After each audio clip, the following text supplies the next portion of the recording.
ഇത് കണ്ടോ വച്ച ഒരു സൂത്രം കാണിക്കാം. വലുതോ? ഇത് കണ്ടിട്ടുണ്ടോ? മുക്കൂറ്റിയല്ലേ? മുക്കൂറ്റി കണ്ടിട്ടുണ്ടാവും. പക്ഷെ ഇത് എന്നാന്നറിയോ, മുക്കൂറ്റി തേടി നടക്കുമായിരുന്നേ. നോക്കിയപ്പോൾ ഉണ്ട് ഇത് വല്ല പള്ളയായിരിക്കും ഇതിന്റെ തണ്ട് കണ്ടപ്പം. അങ്ങനെ വിചാരിച്ചു കേട്ടോ. ഒന്ന് നോക്കിയേ, ഇത്രയും വലിയ മുക്കൂറ്റി എത്ര എണ്ണമാണെന്നറിയോ? ആദ്യമായിട്ടാ കാണുന്നത് ഇത്രയും വലുത് അല്ലേ? ഇത്രയും വലുത് ഞാനും കണ്ടിട്ടില്ല. ഇങ്ങനത്തേതൊക്കെ സാധാരണ നമ്മുടെ മുറ്റത്തൊക്കെ ഈ സൈഡിൽ പറമ്പിലൊക്കെ ഉണ്ടാകുന്നത്. ഇപ്പം ഞാനിവിടെ എല്ലാം പറമ്പിൽ കൂടെ എല്ലാം തപ്പി നടന്നപ്പോൾ ഈ ഇല കണ്ടോണ്ട് ഇത് മുക്കൂറ്റിയാണല്ലോ എന്ന് വിചാരിച്ചു. പക്ഷെ തണ്ട് കണ്ടപ്പോൾ ഞാൻ ഓർത്തു ഇതെന്തോ പള്ളയുടെ തണ്ടാണല്ലോ എന്നോർത്ത് പൊക്കിങ്ങെടുത്തതാ.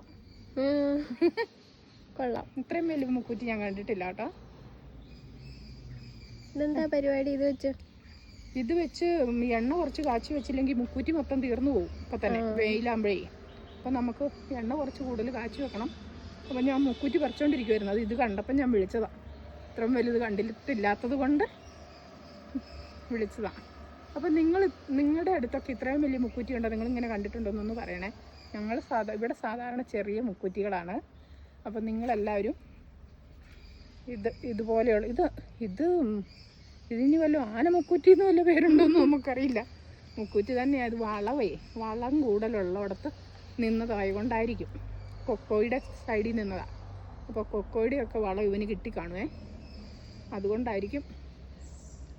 അപ്പോൾ നിങ്ങൾ പറയണം കേട്ടോ അഭിപ്രായം.